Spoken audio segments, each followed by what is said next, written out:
ก็ให้พวกเราลองนึกภาพของพื้นดินสักแปลงหนึ่ง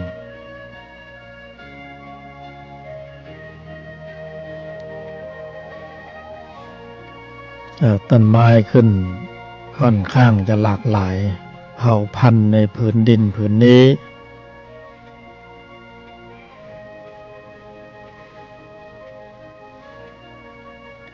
จะไปห้ามต้นใดต้นหนึ่งไม่ให้เขาเจริญเติบโตก็คงไม่ได้แต่ว่าเขามีสิทธิ์เต็มที่ในการที่จะต้องเจริญงอกงามดูดเอาธาตุอาหารในดินแล้วก็ไปหล่อเลี้ยงลำต้นของตนเองให้เจริญงอกงามขึ้นไป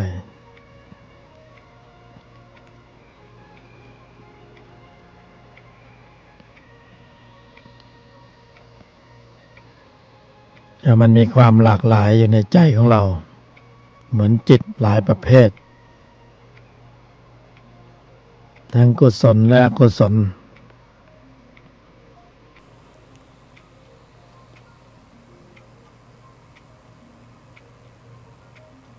บางรูปบางนามก็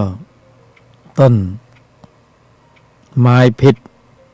ก็คือจิตที่ประกอบในอกุศลเนี่ยมันเจริญเติบโตแล้วก็แย่งพื้นที่ในใจไปค่อนข้างหนาแน่นต้นไม้ผลที่เป็น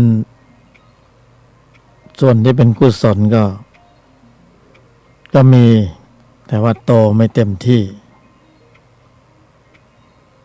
ไม่ใช่ไม่มีแต่ว่าโตไม่เต็มที่ถูกต้นไม้พิษฝ่ายอกุศลมันแย่งพื้นที่ไปหมดพอมันโตมากมันก็แผ่กิ่งก้านสาขาคลุมพื้นที่ไว้มันก็ได้รับแดดก่อนคือเติมเชื้อเรื่อยๆต้นไม้ผลที่เป็นกุศลก็ไม่โตแล้วไม่โตไม่ใช่ไม่มีอยู่แต่ไม่โตคือโตช้าได้แดดมาหลอมแหลมหน่อยก็เอาไปปรุงโตมานิดหนึ่งข้างล่างก็จะดูดกินซับซึมเอาธาตุอาหารน้ำต้นไม้พิษมันก็เยอะกว่าแย่งพื้นที่ไปหมด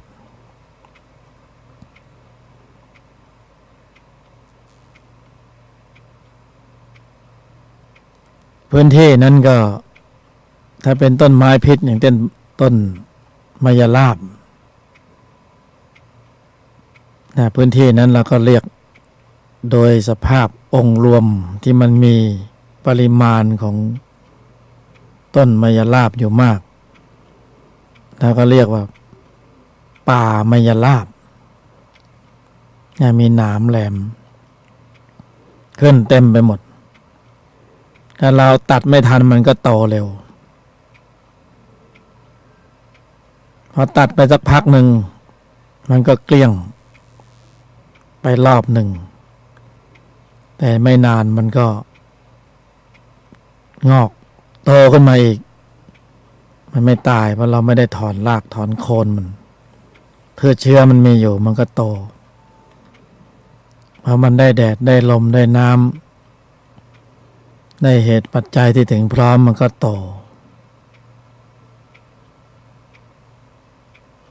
ใจของเรานี่จิตที่ประกอบด้วยอกุศลเนี่ยมันก็เปรียบเหมือนต้นไม้พิษพวกเนี้ยอันนี้มันยิ่งกว่าที่จะได้แดดได้ลมโตทุกวันจนโตเต็มวัยครอบคลุมพื้นที่ใจหมดไม่เหลือละที่จะให้ต้นโพธิที่เป็นกุศลโตแต่ก็ยังดีมีพื้นที่ว่างอยู่หน่อยหนึ่งที่ต้นไม้พิษทั้งหลายเนี่ยวัชพืชที่มันไม่เป็นประโยชน์มันไม่ได้ครอบคลุมทั้งหมดยังกรุณาเว้นช่องว่างไว้ให้ ต้นพุทธะต้นกุศลก็ได้โอกาสโต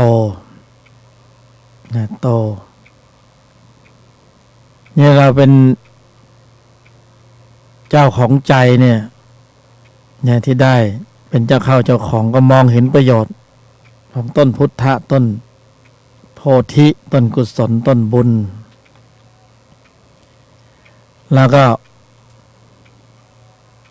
ไม่ได้ไปเน้นไอ้พวกต้นไม้พิษวัชพืชทั้งหลายแต่เราก็มาเน้นต้นไม้กุศลต้นบุญมันปลูกในพื้นที่แล้วก็รดน้ำพรวนดินก็เติมสิ่งที่เป็นประโยชน์ที่จะให้ต้นไม้บุญต้นโพธิเนี่ยเจริญเติบโตก็การเติมของตนอย่างเราเนี่ยก็เติมด้วยมนต์ภาวนาสวดมนต์วัดเช้าวัดเย็นเนี่ยก็รดน้ำพรวนดิน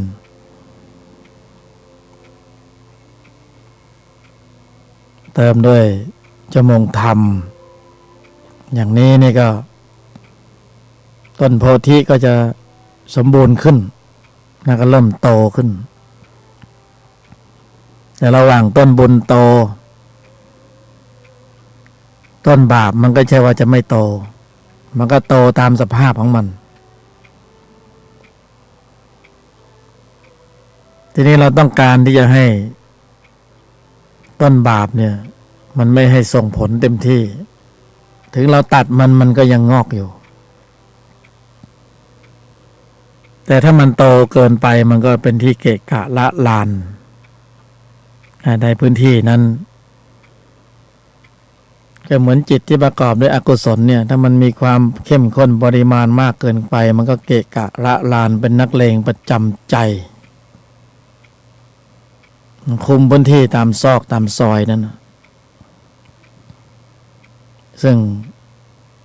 นักเลงพวกนี้มันก็มีลูกพี่มันอยู่ลูกพี่ใหญ่มันก็คือต้นไม้พิษทั้งหลายจิตที่ประกอบด้วยโลภะโทสะโมหะอวิชชานี่คือลูกพี่มันอวิชชาเป็นพี่ใหญ่มันก็แบ่งโซนกันคอยเป็นนักเลงประจำใจ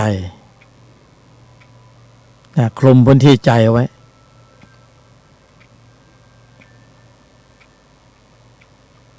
ตนนี่ก็เห็นประโยชน์แล้วถ้าขืนปล่อยนักเลงประจำใจออกมาเพ่นพ่านเนี่ยท่าทางมันจะไม่ไหวใจมันจะถูกตราหน้าว่าเป็นใจยักษ์ใจมารใจนรกใจเปรตใจเดรัจฉานใจอสุรกายเพราะถ้าปล่อยให้ประชากรจิตพวกนี้มันมากเห็นจะไม่เป็นผลดีเพราะมันเรียกองค์รวมทั้งหมดมันเหมารวมส่วนดีไปด้วยส่วนดีนะมีแต่ว่าส่วนดีมันถูกปริมาณฝ่ายอกุศลถูกเหมารวมไปเหมือนเขาเรียกว่าป่ามายาลาภจริงๆมันก็มีไม้ผลแอบซ่อนๆอยู่ข้างในถ้ามีมากก็เรียกป่ากล้วยเนี่ยป่ามะม่วงป่าลำไยอันนี้บอกป่าหญ้าเนี่ยป่าหญ้าป่ามายาลาภป่าอะไรก็คือป่ารกชักไปหมดก็ใช่ว่าฝ่ายโน้นไม่โต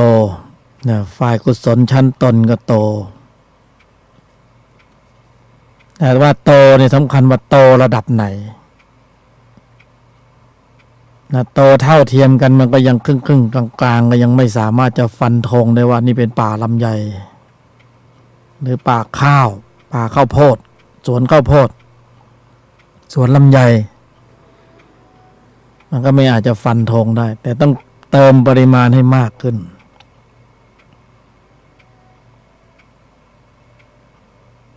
ใจเราก็เช่นเดียวกันเราก็ยังไม่อาจจะฟันธงได้ว่าใจเราดีเลิศประเสริฐสี่เพราะไม่รู้ว่ายักษ์มารมันจะแสดงตัวออกมาตอนไหนมันก็ยังอยู่ในใจเดียวกัน แต่ว่าส่วนที่เป็นกุศลนะคุมเชิงอยู่ถ้าคุมไม่อยู่แล้วก็ทีนี้ล่ะภาพมันจะออกมาไม่สวยนะ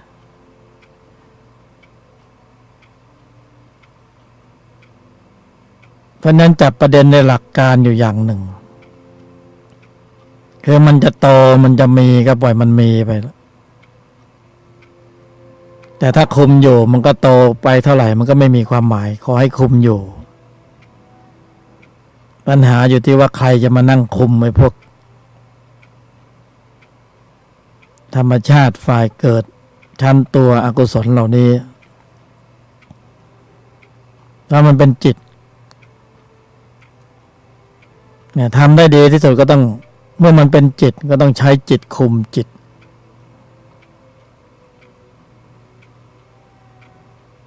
ใช้จิตคุมนะจิตควบคุมจิตชั้นไหนที่มันเกรงใจกันมันก็ต้องใช้จิตชั้นนั้นจิตชั้นนั้นมาควบคุมใช้โทสะคุมโทสะก็พวกเราก็ใช้บ่อยบางคนก็เมื่อควบคุมสถานการณ์อะไรไม่ได้กูก็เล่นใช้ความเข้มข้นของโทสะแสดงอำนาจบาดใหญ่นะเอาภูมินรกภูมิเปรตออกมาใช้เพื่อจะกดข่มไอ้ภูมินรกภูมิเปรตที่มันอ่อนกว่าที่มันเข้มข้นน้อยกว่าเนี่ยพวกนี้ใช้บ่อยเนี่ยมันใช้กันบ่อยๆบางทีก็หลุดออกมาหรือไม่รู้เลยว่าอ้วเป็นใครบางทีมันจะออกรูปนี้เป็นภาษามนุษย์นะภาษานักเลงภาษาคนแต่ชั้นตนเนี่ยไปใช้วิธีนั้นไม่ได้มันเล่นใช้ตัวเข้มข้นไปควบคุมตัวอ่อนต้องใช้กระบวนการของตนคือมันโตไปเต็มที่ของมันแต่ถ้าตนโตกว่าตนก็ควบคุมพื้นที่ใจได้มากกว่าไอ้พวกต้นไม้วัชพืชที่มันไม่จำเป็นเนี่ยมันก็ส่งผลมันก็ออกดอกออกผลตามเผ่าพันธุ์พืชเชื้อของมันตามวัฏจักรกรรมของมันก็ส่งผลของมันแต่มันเริ่มส่งไม่เต็มที่ไม่ใช่มันไม่ส่งมันส่งแต่มันส่งไม่เต็มที่เพราะต้นภายในที่โตขึ้นเหมือนต้นไม้ใหญ่เริ่มโตแล้วพวกเราสังเกตภาพตอนนี้เริ่มโตสูงขึ้นเราแผ่กิ่งก้านสาขาคลุมพื้นที่บ้างทีนี้ก่อนหน้านี้ปล่อยให้พวกต้นที่มันไม่จำเป็นเนี่ยที่มันไม่ใช่ไม้ผลที่เป็นไม้พิษมันขึ้นเต็มพื้นที่คลุมพื้นที่หมดก็เหมือนกับข้อมูลของจิตที่ประกอบด้วยอกุศลที่มันอยู่ในใจของพวกเรามันเข้มข้นเต็มพื้นที่ใจหมดนะบุคคลคนนั้นก็จะหนักไปด้วยความเห็นผิดเพ่งโทษเป็นผู้ที่มีอัตตามีมานะมีทิฐิแก่กล้าเข้มข้นเป็นผู้ที่มีความฟุ้งซ่านรำคาญหงุดหงิดอยู่เป็นนิดโดยอำนาจของจิตที่มันมีปริมาณมีข้อมูลอยู่นั่นคือมันออกผลของมันตามสายพันธุ์ของมัน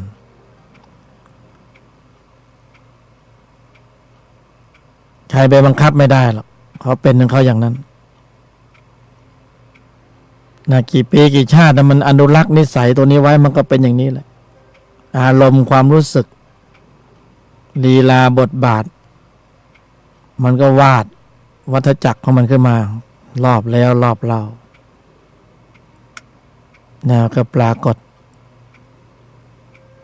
กี่วันกี่เดือนกี่ปีก็ใช้บทเก่าเห็นผิดเพ่งโทษเสียหน้าเสียราคาเสียผลประโยชน์โดยแหลกแตกหักแต่มันใช้บ่อยจนไม่รู้จักเบื่อเลยเนี่ยคือบทบาทของมัน แต่มันใช้แล้วมันสร้างเหตุปัจจัยของทุกข์ถ้าใช้แล้วมันสร้างสรรค์มันก็น่าใช้แต่มันใช้แล้วมันบั่นทอนคือมันผลักภาวะฐานะของวิญญาณให้ลงสู่ที่ต่ำอย่างนี้เขาเรียกไม่สร้างสรรค์แต่ว่ามันบั่นทอนที่ใช้ที่ใดก็ไม่สร้างสรรค์เลยความคิดการกระทำคำพูดมันออกมาไม่สวยงามมันไม่สร้างสรรค์อย่างนี้มันบั่นทอนตลอด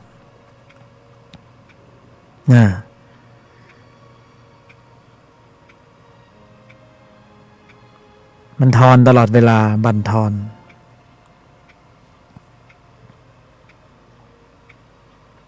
นี่พวกเราใช้กันบ่อยพวกเรามีข้อมูลนี้อยู่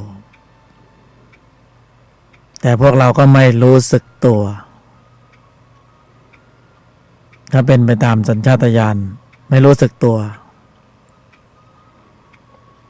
กว่าที่เราจะรู้สึกตัว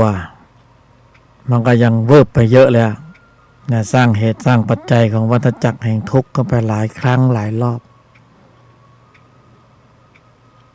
จากไม่รู้สึกตัวก็ต้องพัฒนาขึ้นมาเป็นไม่รู้สึกตนทำไปงั้นน่ะรู้เรื่องหรอกทำไปงั้นเขาว่าดีทานศีลภาวนาเขาว่าดีก็ทำไปงั้นบุญเขาว่าดีสมาธิว่าดีนั่งไปงั้นไม่มี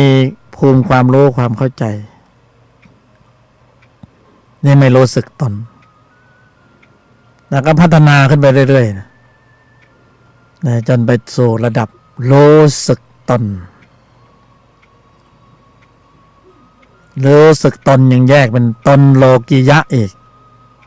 นะยังไม่ถึงตนโลกุตระอันนี้รู้สึกตนหลายช็อตเลยนะตั้งแต่ไม่รู้สึกตัวรู้สึกตัวไม่รู้สึกตนนะรู้สึกตนโลกิยะแล้วก็ต้องรู้สึกตนโลกุตระถึงที่สุดเลยไม่มีตัวไม่มีตนไม่มีตัวไม่มีตนว่าไม่มีซ้อนไม่มีนี่เพราะนั้นบนภาวนาเนี่ยคือรดน้ำพรวนดินใส่ปุ๋ยต้นโพธิในระดับชั้นตนให้โตคนที่ไม่ภาวนามนแต่ว่าอาศัยการเพาะบ่มในเป้าหมายบัญญัติโลกมันรดน้ำสะพรวนดินใส่ปุ๋ย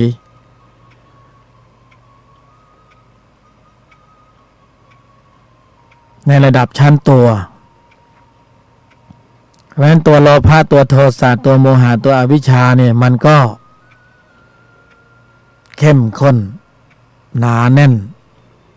ครอบคลุมพื้นที่ใจหมดนะก็จะเห็นสภาพของคนที่มีองค์ประกอบของจิตระดับนี้อยู่เนี่ยมันจะเห็นชัดว่ามันมีอัตตามีมานะมีทิฏฐิมีความเห็นผิดมีความเพ่งโทษมีความยอมไม่ได้หยุดไม่ได้เย็นไม่ได้มีความหึงหวงหน่วงเหนี่ยวเลี้ยวรถในอารมณ์ต่างๆหนาแน่นเข้มเหลือเกินแต่ไม่ดีนะเข้มเหลือเกิน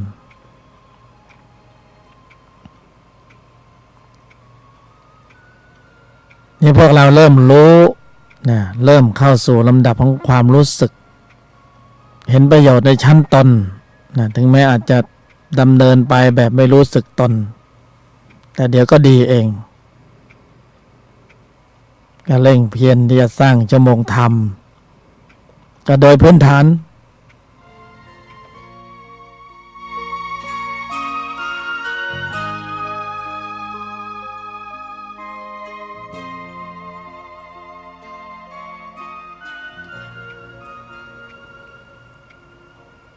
ก็โดยพื้นฐานเหมือนเดิมคือรดน้ำพรวนดินใส่ปุ๋ยให้แก่ต้นโพธิชั้นต้นรดยังไง ก็ภาวนามนนี่ไงรดน้ำพรวนดินใส่ปุ๋ยลำดับสร้างชั่วโมงธรรมทุกแขนงทานศีลภาวนาต่างๆร่องรอยของกุศลในทุกระดับชั้นล้วนแล้วแต่เป็นการเสริมกำลังในชั้นตนให้ต้นโพธิกำลังเจริญเติบโตเต็มที่ในที่สุดระหว่างนี้ต้นก็โตขึ้นตามลำดับก็ครอบคลุมพื้นที่ของใจกลับแทนต้นเก่าซึ่งเป็นต้นอกุศลต้นใหม่นี่ก็เริ่มโตขึ้นเต็มที่เพราะคลุมพื้นที่ใจได้ทั้งหมดต้นเวรต้นกรรมทั้งหลายนี่มันก็โตอยู่นะต้นอกุศลต่างๆต้นโลภะโทสะโมหะทั้งหลายที่มันกำลังจะออกลูกออกหลานเผ่าพันธุ์ทุกข์ออกลูกออกหลานออกผลเป็นเผ่าพันธุ์ทุกข์มันก็โตแต่ว่ามันส่งผลได้ไม่เต็มที่พระพุทธโพธิเนี่ยคลุมพื้นที่ทั้งหมดมันไม่ได้แดดละมันโตมันมีแต่มันไม่ได้แดดอันนี้ไม่ถึงขนาดว่าล้างกรรมนะแต่ว่ามันไม่โตมันส่งผลได้ไม่เต็มที่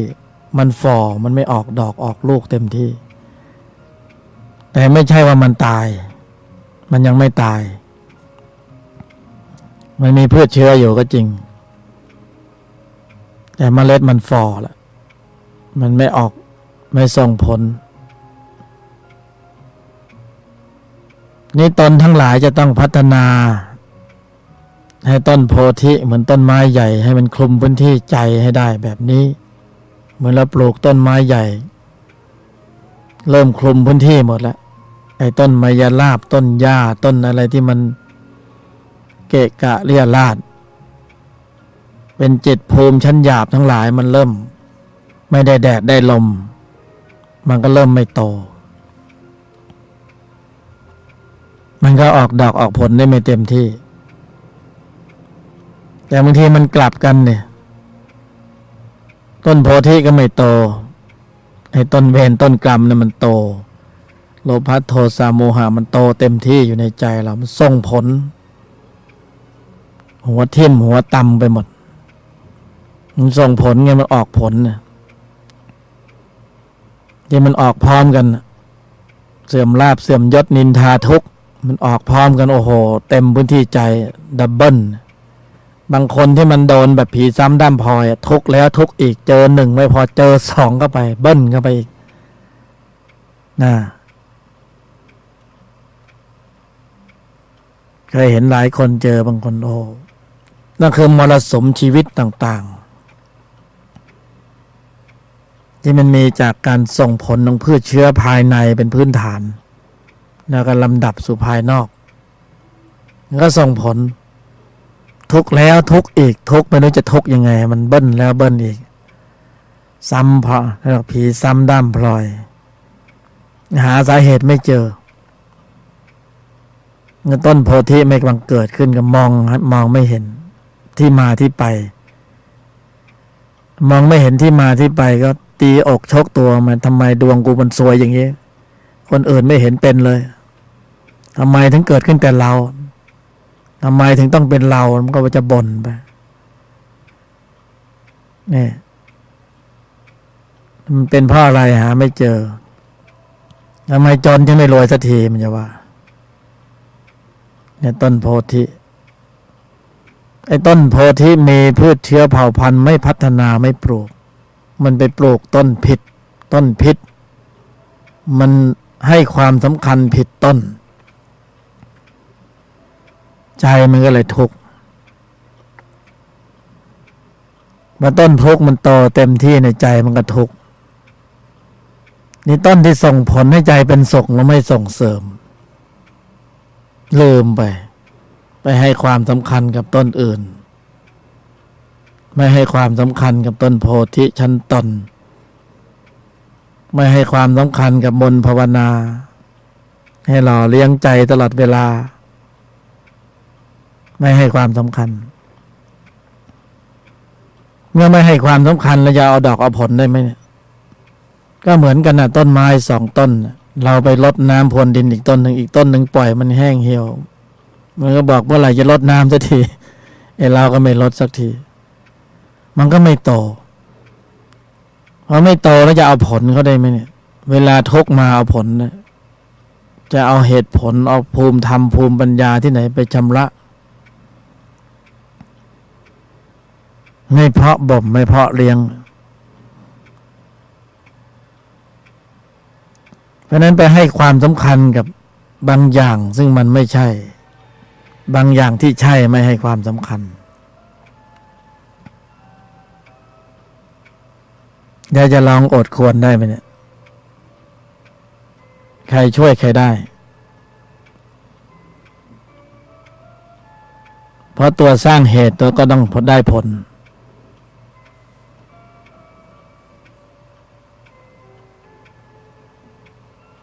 เพราะนั้นต้องส่งเสริมตนเนี่ยต้นไม้ที่มีประโยชน์คุณค่าพอออกลูกออกดอกออกผลแล้วก็เก็บขายเป็นเงินเป็นทองได้สะสมกุศลผลบารมีปรากฏออกมาเป็นภูมิของปัญญาภูมิธรรมของกุศลจิตเวลามีเหตุก็มีเหตุผลมาเยียวยาวิปัสสนาสอนตน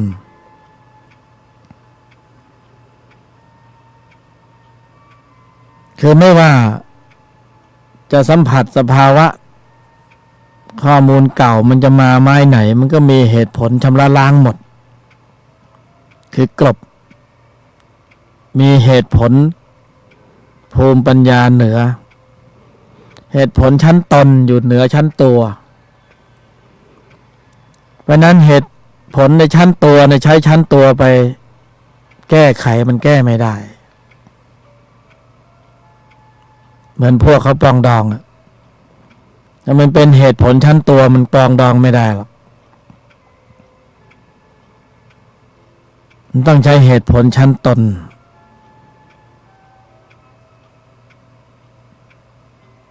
น่ามีใครมีชั้นตนบ้างเนี่ยว่าทุกคนมันอยู่ในชั้นไหน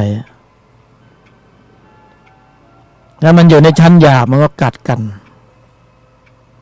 บางคนก็พกชั้นนรกชั้นเปรตชั้นอสุรกายอยู่ข้างในนะเตรียมจะห้ามหันประหารฟาดฟันลุยแหลกแตกหักใครเคยปลองดองกับเสือได้ไหมเนี่ยลองไปอยู่กรงเดียวกันที่สวนสัตว์เชียงใหม่เดินเข้าไปบอกเฮ้ยขอปลองดองด้วยคนอยู่ด้วยคนมันจะขย่ำเอาเพราะนั้นปลองดองมันต้องดูข้อมูลจิต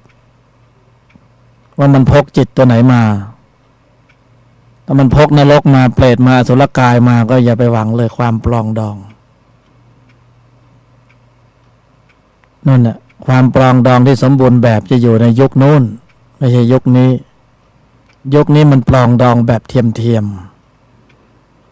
ปลองดองแบบสมบูรณ์แบบอยู่ในยุคของพระศรีอริยเมตไตรประชากรนั้นมีกำลังของจิตที่ประกอบด้วยกุศลในระดับชั้นตนและต้องเป็นตนโลกุตระระดับชั้นขององค์มรรคเป็นตนโลกุตระเข้าขั้นในระดับกระแสของพระอริยบุคคลเป็นผู้ที่มีทิฏฐิตรงนั่นเป็นหนึ่งคือเหตุผลเป็นหนึ่งไม่มีการขบกัดมาเถียงมาถกมาเถียงแต่ชั้นมนุษย์ที่ยังไม่มีความสมบูรณ์พร้อมเนี่ยมันก็ถกมันเถียงกันโอ้ยเห็นแล้วเป็นเรื่องตลกเหมือนเด็กทะเลาะกันเพราะจิตชั้นนี้ยังไม่พัฒนาขึ้นมาล้ำไปเยอะแล้วเดินกลับ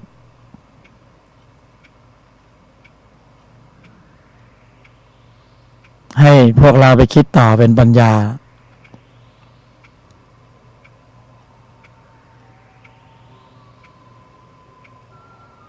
ก่อนที่จะปรองดองภายนอกมันต้องปรองดองภายในก่อนต้องทำความรู้สึกตนให้ปรากฏเกิดขึ้นก่อนทุกวันนี้ยังไม่รู้สึกตัวเลยแล้วกว่าจะมารู้สึกตัวแล้วกว่าจะมาสู่ความเป็นผู้ที่ไม่รู้สึกตน แล้วจะมารู้สึกตนอีกอย่างพวกเราเนี่ยเริ่มรู้สึกตนเพราะอะไรเพราะชั่วโมงนี้คือการส่งเสริมการเพิ่มเติมกำลังของจิตที่ประกอบด้วยกุศลในระดับชั้นตนมันไม่ใช่ส่งเสริมตัวแบบวัฏจักรชั้นตัวเนี่ยเพราะฉะนั้นชั่วโมงนี้จึงเป็นชั่วโมงที่มีอานิสงส์แรงมากไม่ต้องพูดถึงว่าสะเดาะเคราะห์ล้างกรรมเป้าหมายไปสู่การถอนรากถอนโคนมันไม่แค่สะเดาะเคราะห์ล้างกรรมแค่ผิวไม่เอามันเสียเวลาไปทำเอาให้มันถึงรากไปเลยเพราะว่าต้นโพธิเนี่ยจิตที่ประกอบด้วยกุศลในกำลังของพละเนี่ยในใจของพวกเราเนี่ยมีอยู่แล้วเพียงแต่ว่าต้นอวิชชาโลภะโทสะโมหะมันโตมันเข้มข้นมันคุมพื้นที่ใจอยู่ก่อนเราก็ไม่ต้องไปยุ่งกับมันมากเพราะมันเป็นธรรมชาติที่มีสิทธิเสรีภาพจิตตาธิปไตยที่จะเจริญเติบโตอยู่ในใจนี้ได้ไม่มีใครไปบังคับเขาไม่ได้หรอกเขาเป็นจิตตาธิปไตยที่มันต้องเจริญเติบโตเพราะนั้นมันก็ยังมีปัญหาอยู่เพราะมันเป็นจิตอันหลากหลายจิตที่มันมีสิทธิในการเจริญเติบโตอยู่ในใจนี้อยู่ในใจนี้ขึ้นสู่วิถีจิตได้โดยตามแต่กำลังอำนาจความเข้มข้นของหมู่กลุ่มของมันก็ยังเป็นปัญหาอยู่ในใจของพวกเราก็ทะเลาะกันเองอยู่ในใจของตัวเอง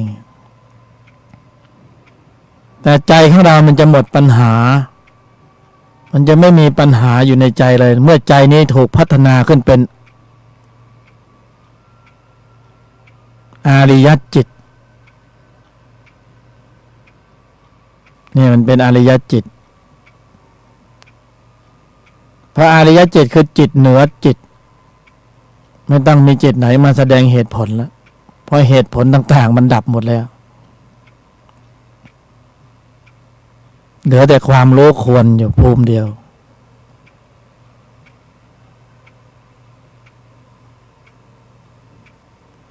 ยันถึงบอกว่ามีอยู่แล้วในใจพวกเราเนี่ย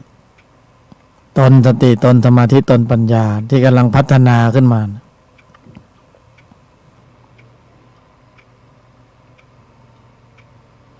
เราไม่อาจจะไปบังคับบัญชาจิตชนิดไหนได้เขาก็ปล่อยไปตามธรรมชาติของเขาแต่กรรมฐานที่เราเพียรพยายามในการกดข่มจิตชำระจิตล้างจิตต่างๆนั้นแท้ที่จริงแล้วก็คือการเพิ่มกำลังของข้อมูลกุศลเท่านั้นเองกุศลที่มีกำลังมากขึ้นเนี่ยคือกุศลจิตที่มีความเข้มข้นมีกำลังมากขึ้นก็เป็นศักยภาพที่จะไปครอบคลุมพื้นที่ใจฝ่ายตรงข้ามเหมือนถูกทำลายเหมือนถูกล้างแต่มันฝ่อมันถูกบดบังเหมือนแสงสว่างที่มากขึ้นเนี่ยความมืดมันยังมีอยู่แต่ระหว่างที่แสงสว่างยังมีอยู่ความมืดมันมีอยู่แต่มันยังไม่แสดงตัวเพราะตนของสติตนของสมาธิตนของปัญญานั้นได้แผ่รังสีศักยภาพอำนาจการไปครอบคลุมพื้นที่ใจไว้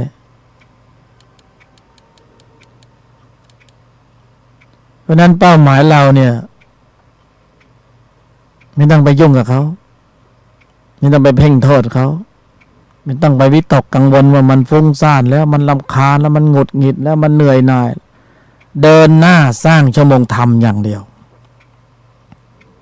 ระหว่างนี้จิตต่างๆในชั้นภูมิเดิมมันจะดิ้นรนขนาดไหนมันก็ดิ้นของมันตามธรรมชาติของมันอยู่แล้ว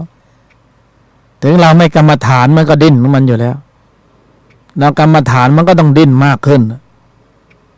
พอเริ่มไปเรื่อยขาเก้าอี้มันเคยอยู่ของมันเคยขึ้นของมัน เพราะนั้นมันก็ดิ้นของมันไปเรื่อยๆมันก็พยายามที่จะแย่งหาพื้นที่ให้ได้แดดแต่ต้นโพธิที่โตมากขึ้นก็ช่วยไม่ได้แดดมันไม่ถึงมันนะไอ้พวกหญ้าวัชพืชมันก็ไม่โตมันไม่โตไม่ใช่ว่ามันตายคือยังไงมันก็ไม่โตเดี๋ยวมันก็แห้งเหี่ยวเฉาไปเองหมดพลังศักยภาพมันไม่ได้กินแดดกินน้ำ3 วัน7 วันเดี๋ยวมันก็ต้องหมดแรง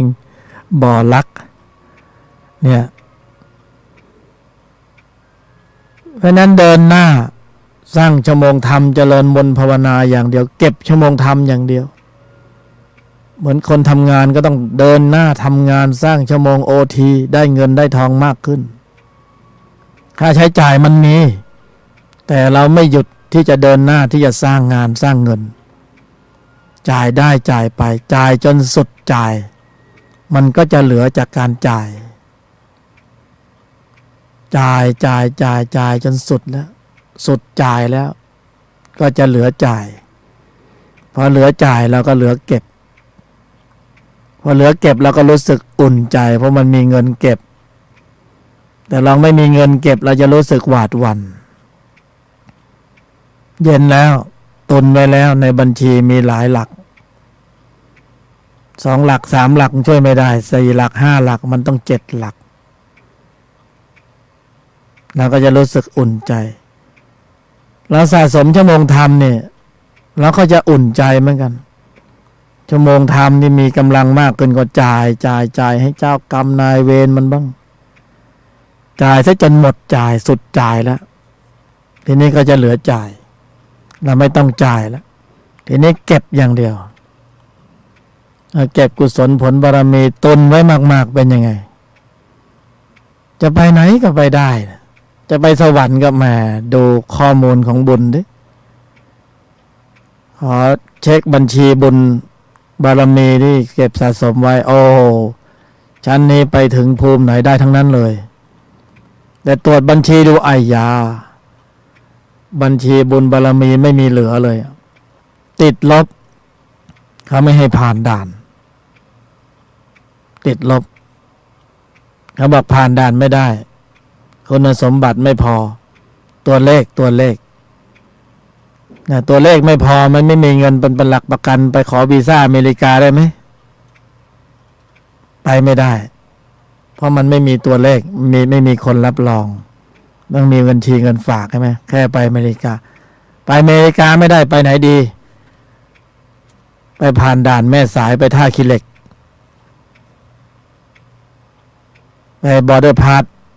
นะผ่านด่านไปท่าขี้เหล็กอันนี้ไม่ต้องมีโชว์บัญชีเนี่ยมันชั้นมันอย่างว่าเนี่ยเป็นชั้นภูมิของจิตที่ประกอบด้วยกุศลเนี่ยอย่างพวกเราเนี่ยชั่วโมงภาวนามนชั่วโมงธรรมเนี่ยมาต้องเร่งต้องรีบต้องเก็บต้องเกี่ยวเลยเพราะโลกที่เราอยู่นี่มันเป็นโลกของการฝึกฝนโลกของการประลองยุทธโลกที่มาสอบขึ้นชั้นขึ้นภูมิมีโอกาสทองในการสร้างบารมีสร้างชั่วโมงธรรมเนี่ยวันนี้2 ชั่วโมงเก็บแล้วคนอื่นไม่เก็บแบบนี้เวลากรรมมานี่ใครไม่มีชั่วโมงนี้กรรมไม่เกรงใจแต่เรามีชั่วโมงธรรมเนี่ยกรรมมาเรามีใจให้เกรงเพราะใจเรามีตนชั่วโมงธรรมมันชั่วโมงกรรมมันเกรงแต่ใครไม่มีชั่วโมงธรรมเป็นไงชั่วโมงกรรมมันหมุนมาเป็นไงมันไม่เกรงใจเพราะคนไม่มีเกรดพอไม่มีค่าพอสำหรับกรรมมันจะได้เกรงมันไม่เกรงใจ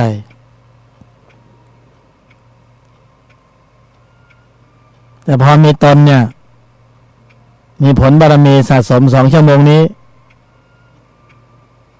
กรรมมันหมุนเวียนมามันก็ต้องเกรงใจเพราะตนมีใจให้มันเกรงใจที่ว่านี้ใจที่มีตนมีผลบารมีมีชั่วโมงธรรม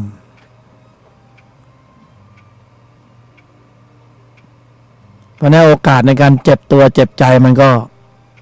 ลดน้อยถอยลงแต่เราไม่มีชั่วโมงนี้ก็มันเล็งว่าจะต้องเจ็บก็คือเจ็บทุกข์ก็ต้องทุกข์หนีไม่พ้นไปไหนไม่ได้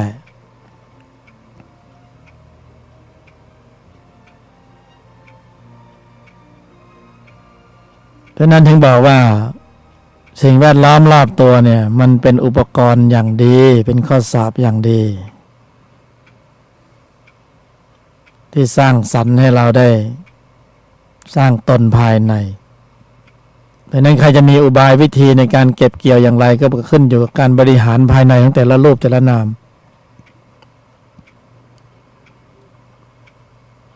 ถ้าตั้งเจตนาไว้ชัดเป็นผู้ที่รู้สึกตนแล้วว่าขณะนี้ต้องขับเคลื่อนตนมันก็คือต้องสัมผัสนอกมองในบริหารใจตนจำเพียงสั้นๆกรอบให้แคบเล็กๆแต่อานิสงส์ยิ่งกว่าระเบิดปรมาณูสร้างศักยภาพของจิตชนิดนี้ในการทำลายล้างข้อมูลเก่าเรียกว่าเคลียร์ได้เพราะมีภูมิปัญญาธรรมนิ่งในไม่โต้ตอบเป็นเป้าหมายที่แคบเล็กจำแม่นง่ายกรอบให้เล็กทำแค่นี้เองไม่ต้องไปคิดมากเก็บเกี่ยวไปแต่ละวันใครกระทบก็นิ่งในไม่โต้ตอบเก็บไปเลยใครเก็บคนนั้นก็ได้แต่เพียงแต่ว่าบางทีบรรทัดฐานมันไม่ได้อยู่ชั้นนี้มันก็ไปอยู่ในชั้นของชั้นตัวว่าชั้นตัวมันไม่มองว่ายอมหยุดเย็นนิ่งในไม่โต้ตอบชั้นตัวมันตั้งเวลากูต้องรวยนะทำไปแล้วแบบรู้สึกตัวกูต้องรวยเพราะฉะนั้นเป้ามันคนละอย่างเป้าหมายมันคนละเป้าภพภูมิมันก็ต้องคนละภพคนละภูมิแล้วทีเนี้ยมันเล่นเล็งเป้าไปโลภะโทสะภพภูมิมันก็ต้องแตกต่างเพราะว่าข้อมูลมันคนละเรื่องเลยวัตถุประสงค์ไปตรงนั้นนี่ต้องการรวยมันก็ต้องฟาดฟันใช่ไหมรวยเราจะมายอมหยุดเย็นได้ไหมมันก็ไม่ได้มันต้องดึงเขาหาตัวยอมหยุดเย็นนี่มันคือเสียสละหยุดข้อมูลเก่าไม่ให้เคลื่อนกำลังยอมสั่งให้มันยอมข้างนอกมันมองแบบเสียฟอร์มเสียหน้ายอมได้ไงแต่หารู้ไหมว่าแพ้ข้างนอกแต่ชนะข้างในแต่ชนะข้างนอกมันแพ้ข้างในสิชั้นตัวมันได้ข้างนอกแต่มันเสียข้างในเพราะมันเพิ่มข้อมูลจิตที่ประกอบด้วยอกุศลเพราะมันสนองโลภะให้ได้เพื่อเชื้อชั้นตัวเพราะนั้นมันต้องอยู่ที่ตรงที่เป้าหมายของแต่ละรูปแต่ละนามว่าใครสัมผัสยังไงบริหารไปในทิศทางไหนใครจะบริหารไปทิศทางไหน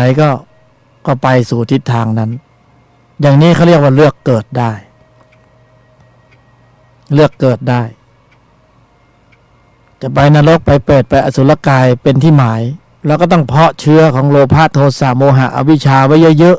ๆมันจะได้มีความเข้มข้นเป็นแรงขับไม่งั้นมันจะเอาอะไรมาขับมันก็ต้องเอาโลภะโทสะโมหะอวิชชาเป็นแรงขับก็คือจิตนี่เองพอจิตพวกนี้มันเพาะบ่มมากๆมันก็โตเต็มวัยมันเข้มข้นพอเข้มข้นมากมันก็มีแรงขับมันก็ผลักดันพฤติกรรมการแสดงออกไปทิศทางที่เป็นอกุศลเป้าหมายเบื้องหน้ามันก็นรกภูมิเปรตภูมิอสุรกายภูมิอย่างแน่นอนหนีไม่ออกก็มันตีตัวไปทางโน้นแล้ว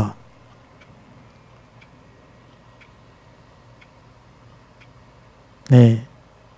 ลงทะเบียนไปทางโน้นแล้ววันนั้นก็ต้องต้อนรับพวกเรา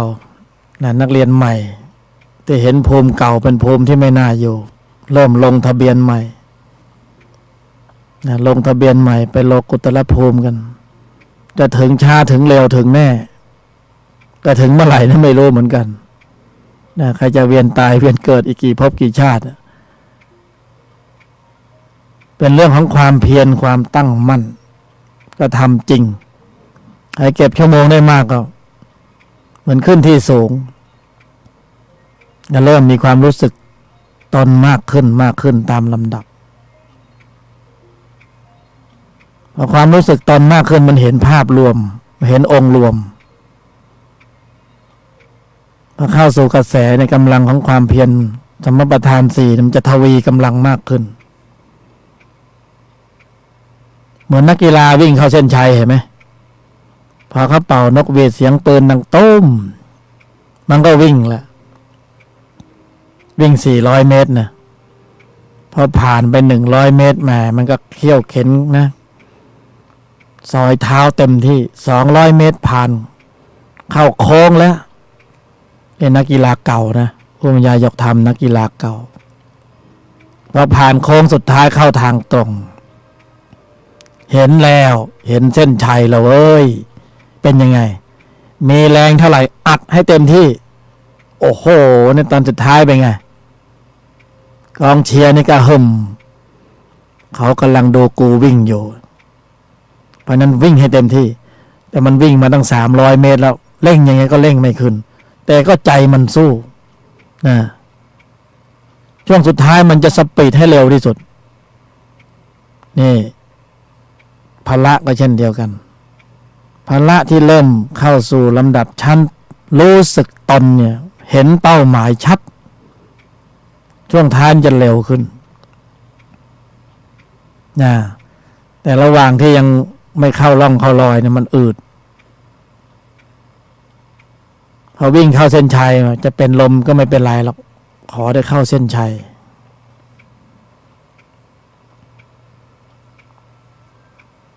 ในชั้นนี้เนี่ยเราจะต้องเจอความหลากหลายของเพื่อนมนุษย์ในชั้นที่ยังไม่รู้สึกตัวในชั้นที่เริ่มรู้สึกตัวแต่เมามันในลีลาของวัฏจักร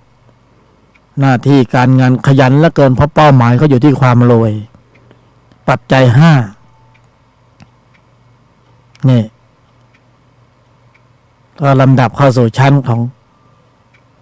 ความไม่รู้สึกตนอันนั้นก็ขยันเหลือเกินปฏิบัติไปไม่รู้ไปตามแฟชั่นก็ยังดีแล้วก็เข้าสู่ในชั้นของผู้ที่เริ่มรู้สึกตนโลกิยะแต่ก็ยังมีทิฏฐิที่เพี้ยนอยู่เหมือนกันนะแต่ให้สมบูรณ์ก็ต้องรู้สึกตนโลกุตระพวกเรามีข้อมูลนี้อยู่กันตอนนี้กำลังปรับแต่งเคี่ยวเข็นกันอยู่ภายในใจให้มันลงล็อก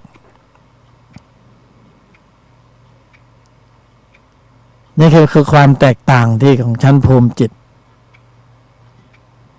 ในชั้นอ่อนๆล่างๆก็ไม่เข้าใจชั้นบนหรอกยากที่จะหาความเข้าใจได้แต่ชั้นสูงสุดนี่เขามองเขาก็เข้าใจหมด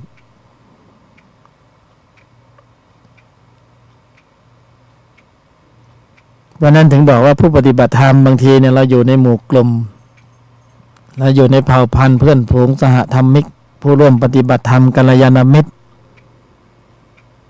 ถ้าตนมีความละเอียดด้วยภูมิชั้นของปัญญามากกว่าเนี่ยตนก็จะเข้าใจนะเพื่อนภูมิผู้ดำเนินอยู่ในธุระแต่ถ้าเขายังไม่มีข้อมูลถึงพร้อมเนี่ยเขาไม่เข้าใจเราหรอกเพราะเขาไม่มีวันที่จะเข้าใจเราต้องเขามายืนอยู่ตรงที่เรายืนเขาถึงเข้าใจเรา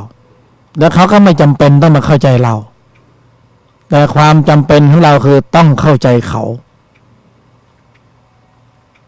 เพราะเราเข้าใจเขาเนี่ยเราปลดปัญหาของเราแต่เขาไม่เข้าใจเราเนี่ยเขาเอาปัญหาเขามาใส่เราก่อนเพราะระหว่างที่เขาไม่เข้าใจตัวเขาเองเนี่ยเขาก็ไม่เข้าใจเราเขาก็จะเพ่งโทษเห็นผิดเรานะเพราะฉะนั้นถ้าเราเนี่ยมีชั้นตนอยู่ในใจมากก็จะเข้าใจเขาและเขาก็ไม่จำเป็นต้องเข้าใจเราในที่นี้ก็คือบุคคลรอบข้างเราทั้งหมดญาติพ่อแม่พี่น้องเพื่อนฝูงเผ่าพันธุ์สำหรับผู้ดำดับตนเองเข้าสู่แนวทางชั้นตนที่มันต้องขบกัดกับชั้นภูมิต่างๆที่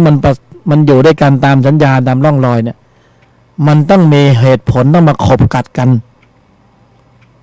มันเหลื่อมกันล้ำกันนะเขาก็พยายามจะปรับให้เราเหมือนเขามันก็ไม่ได้เพราะเขาไม่เข้าใจเราแต่เราต่างหากบางทีเราเข้าใจเขาเราก็ต้องยอมหยุดเย็นดีกว่าอธิบายไปมันก็แม่นะไม่เข้าใจแต่เขาให้เราเข้าใจเขาแต่ระหว่างที่เราจะต้องเข้าใจในชั้นภูมิต่างๆแล้วเราจะต้องไม่มีเหตุผลขัดแย้งกับภูมิใดภูมิหนึ่งเนี่ยเราต้องเคลียร์พื้นที่ภายในใจของเราให้มันอยู่ในเสถียรภาพคือปรับจิตปรับใจของเราเองให้มันอยู่ในตำแหน่งเลื่อนวอลลุ่มมันขึ้นไปอยู่ในชั้นตนให้ได้ถ้าเรายังอยู่ชั้นตัวอยู่เราก็ไม่ต้องไปเข้าใจตัวเองแล้วมันก็ยังหาวิธีไปเข้าใจคนอื่นไปเอาเหตุเอาผลยิ่งมีเหตุมีผลก็อัตตาตัวกู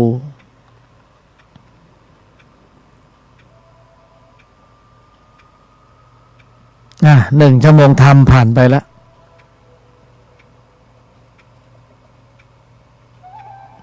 รับสายหน่อย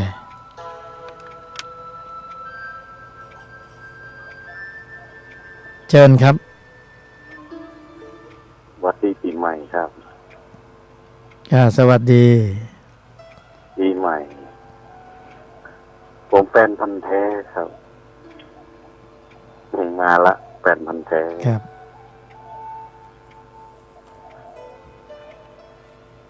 ได้ยินบ่อยแฟนพันธุ์แท้ในเสียงนี้นะครับท่านสบายดีครับก็อยู่ในเกณฑ์สบายดีวันนี้ยังครับวันนี้ตรงมาคือกำลังใจก็ได้ครับ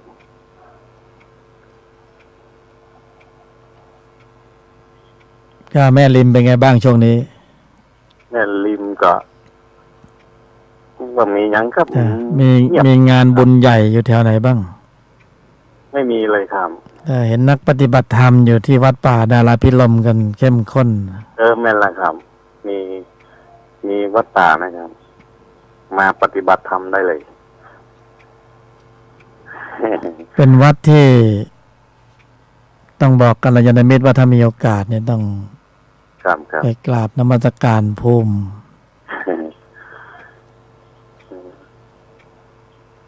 นี่คนในพื้นที่นี่ก็ได้เปรียบหน่อยครับถ้าวัดป่าอินก็ได้รอเขาก็ใกล้ไหนก็ดำเนินธุระตรงนั้นนะ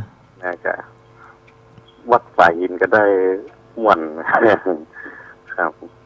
นี่จะแนะนำวัดอีกวัดหนึ่งแม่เชื่อเลยว่าผู้บรรยายยกธรรมนี่เป็นคนเชียงใหม่ที่ไหนครับไม่น่าเชื่อเพิ่งจะเคยไปวัดศรีสุพรรณที่วัวลายประตูเชียงใหม่ครับมาอลังการเลยถือโอกาสประชาสัมพันธ์เลยครับ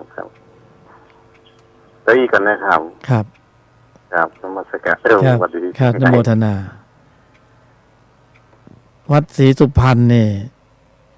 ก็อยากจะเชิญชวนกัลยาณมิตรอยู่ที่วัวลายนะที่พระเนตรบัวลายเนี่ยที่ท่านก็มีภูมิของเครื่องเงินเยอะเนี่ยน่าเชิญชวนพวกเราไปชมความสวยงามของโบสถ์ของวิหารของโบสถ์เงินที่กำลังสร้างอยู่เนี่ยแต่ก็น่าเสียดายที่ผู้บรรยายไม่ได้มีรายละเอียดแต่รู้แต่ว่าสมบูรณ์แบบสวยมากแล้วก็จะได้ไปร่วมทำบุญสร้างสรรค์ผลงานอันงดงามไว้ชั่วลูกชั่วหลานก็เหลือคำบรรยายเหลือคำพรรณนาถ้าพวกเราปีใหม่นี้ยังนึกไม่ออกว่าจะไปภูมิไหน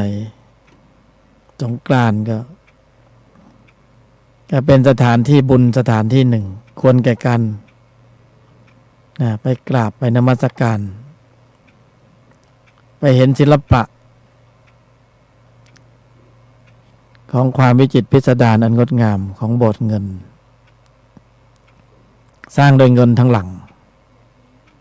นะสวยงามมากใครที่เคยไปเชียงรายที่วัดล่องขุ่นก็ลองมาที่ภูมินี้บ้างในของดีใกล้ตัวแล้วเราลืมไปมองข้ามไป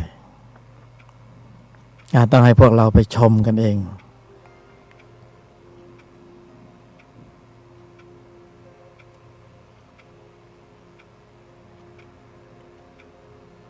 ชั่วโมงธรรมที่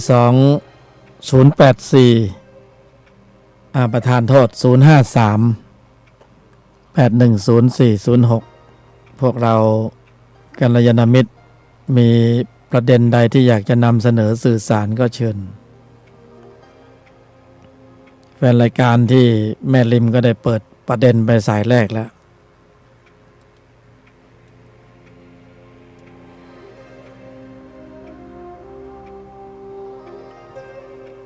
810406ร่วมแสดงความคิดเห็นในแง่มุมต่างๆสภาวธรรมคำถามทางธรรมะ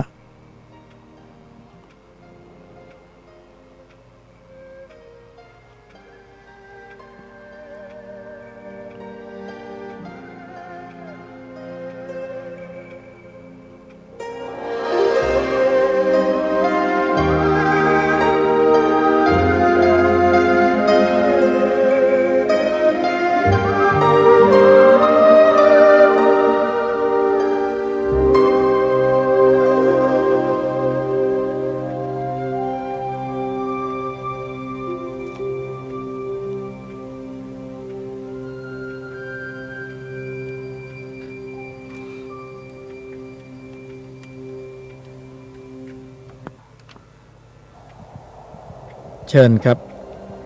ดีค่ะพี่หนานเห็นเว็บบาทไหมคะเดี๋ยวทักทายไปทางเว็บบาทนะคะอะไรนะครับเห็นที่หน้าเว็บบาทไหมคะเดี๋ยวทักทายไปทางอินเทอร์เน็ตนะคะอินเทอร์เน็ตเหรอครับค่ะฝายหิน .org ใครจะทักทายทางอินเทอร์เน็ตเดี๋ยวเข้าเน็ตเห็นผู้บรรยายยกธรรม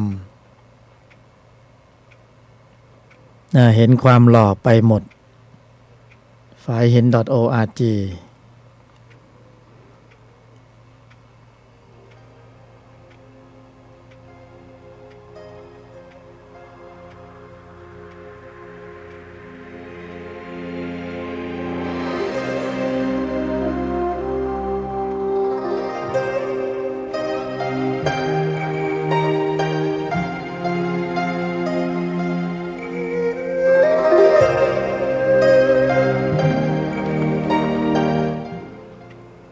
เชิญครับสวัสดีครับผมจะฟังทางวิทยุนะครับผมถามอะไรกันผมอยากทราบว่าพระหลวงพ่อท่านพุทธทาสภิกขุท่านบรรยายว่าการทำงานคือการปฏิบัติธรรมครับผมอยากให้ท่านบรรยายผู้บรรยายยกธรรมอธิบายให้มันกระจ่างแจ้งอีกนิดหนึ่งนะครับผมฟังทางวิทยุนะครับขอบคุณครับ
คือถ้ามองถึงเรื่องของการปฏิบัติธรรมเนี่ย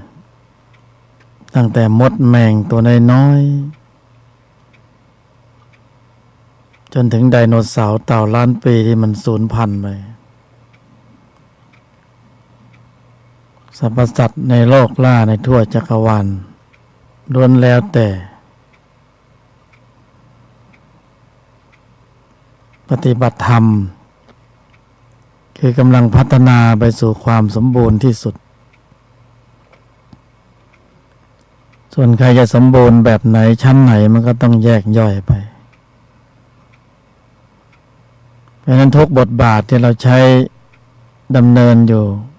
ตั้งแต่ตื่นนอนจนหลับฝันอยู่ในกระบวนการของการพัฒนาไปสู่ความสมบูรณ์ก็เรียกว่าปฏิบัติธรรมแต่ใครจะปฏิบัติธรรมไปทำชั้นไหนมันก็ต้องแล้วแต่ธรรมก็มีชั้นให้ไปหลายชั้นชั้นโลกิยะก็เป็นโลกิยธรรมชั้นโลกุตละธรรมก็เลือกเฟ้นเอาชั้นไหนให้สุขให้ทุกข์น้อยชั้นไหนก็ให้ทุกข์ให้สุขน้อยก็เลือกเอา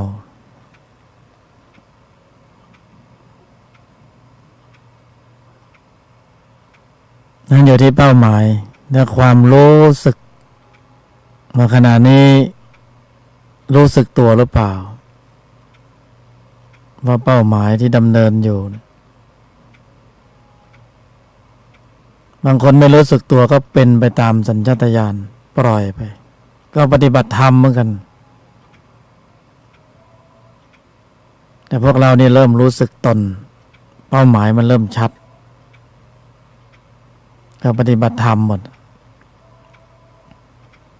นั่นใครมีเหตุผลก็ช่วยกันตอบเชิญ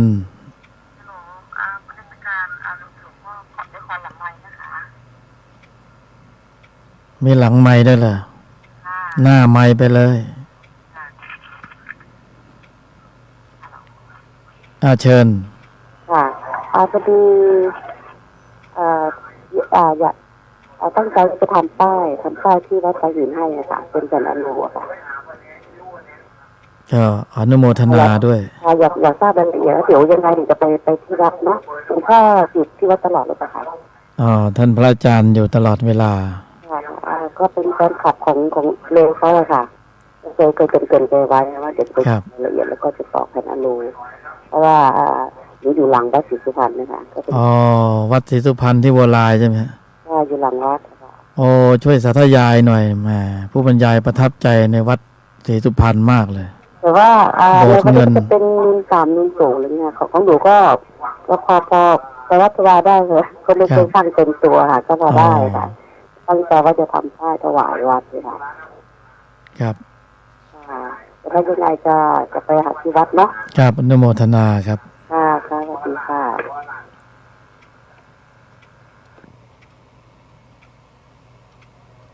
ครับกัลยาณมิตรท่านนี้ก็ปฏิบัติธรรมอีกแล้ว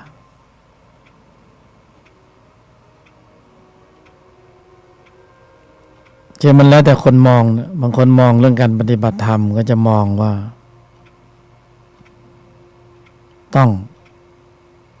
เป็นไปตามรูปแบบสีสันบัญญัตินั่นคือต้องแต่ถึงไม่ต้องก็ต้อง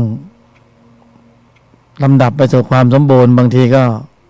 ถูกบังคับคัดทำอยู่แล้วปฏิบัติไปโดยไม่รู้สึกตัว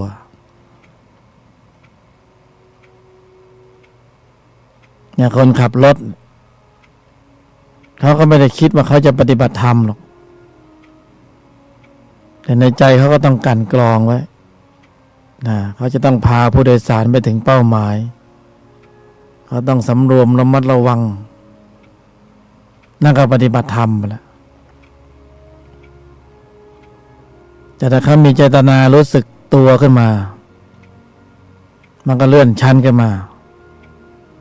ไม่รู้สึกตัวไม่รู้สึกตนรู้สึกตน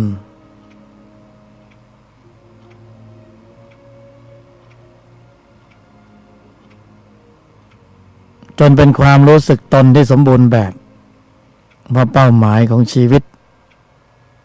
จิตวิญญาณการเกิดเป็นมนุษย์นั้นเป้าหมายสูงสุดที่ต้องมาทำภารกิจในโลกนี้สำคัญคืออะไรเขาได้คำตอบตรงนั้นพอได้คำตอบตรงนั้นนี่ทิฏฐิตรงแล้วความลังเลสงสัยในพระพุทธพระธรรมพระสงฆ์ไม่มีบุญกุศลเป็นสิ่งที่พึงแก่การดำเนินข้อวัดปฏิบัติที่เนิ่นช้าฟุ่มเฟือยไม่เป็นประโยชน์ไร้สาระยุติบทบาทตรงนั้นทิฏฐิตรงเดินตรงลูกเดียวทีนี้เข้าสายตรงนะไม่อ้อมแล้วเชิญครับค่ะสวัสดีค่ะได้ยินชัดไหมคะชัดเจนดีครับค่ะก็สำหรับหนูก็ปฏิบัติธรรมนะคะก็เริ่มต้นขั้นพื้นฐานก็สวดมนต์ไหว้พระเดินจงกรมทำสมาธิบ้างส่วนมากก็จะระลึกเสมอว่าชีวิตการปฏิบัติธรรมเนี่ยมันก็ทำนองแบบชีวิตคนทั่วไปก็คงคิดว่าน่าเบื่อนะคะแต่หนูก็มองอีกแง่มุมนึงว่าชีวิตที่มันน่าเบื่อแต่มันอาจจะให้ทุกข์ให้โทษน้อยกว่าชีวิตที่แบบตามใจตัวเองตื่นเต้นไปโน่นไปนี่ก็อาศัยการทำงานเสร็จก็กลับบ้านพักผ่อนเช้ามาก็ใช้เวลาช่วงเช้าก่อนจะไปทำงานก็ทำกิจตอนช่วงเช้ากลับไปบ้านก็กลางคืนถ้ามีเวลานิดนึงก็สวดมนต์ก็ช่วงไหนที่จิตใจแจ่มใสก็จะสวดมนต์ทำสมาธิมากกว่าถ้าว่างๆจากการงานก็จะเข้ากรรมฐานสัก3 วันก็ประมาณนี้ค่ะจะให้กำลังใจตัวเองเพราะว่าการปฏิบัติธรรมสำหรับคนทั่วไปหรือคนส่วนมากก็ยังถือว่าเป็นเรื่องที่น่าเบื่อแล้วก็เป็นเรื่องที่คนส่วนมากเขาไม่ค่อยทำกันแต่ก็เป็นกำลังใจให้ตัวเองแล้วคนส่วนน้อยที่ปฏิบัติธรรมว่าตรงนี้เราปฏิบัติเราก็จะรู้ด้วยตัวเองอย่างพุทธเจ้าท่านบอกว่าอย่าเพิ่งเชื่อพุทธองค์แต่ขอให้จงปฏิบัติขอให้จงทำเพราะสิ่งนั้นจะเกิดขึ้นกับเราเองเหมือนที่เราทานข้าวเราก็จะอิ่มเฉพาะตัวเราเองค่ะก็แค่นี้ค่ะอาจารย์ครับสมบูรณ์แบบขอบคุณค่ะสมบูรณ์พร้อมด้วยเหตุผลค่ะเป็นกำลังใจให้อาจารย์นะคะสวัสดีค่ะน้อมรับ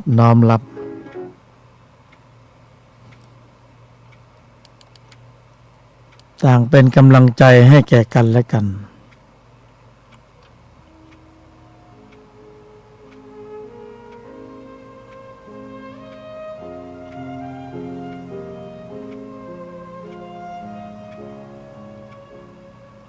กัลยาณมิตรท่านใดจะสื่อสาร0538104406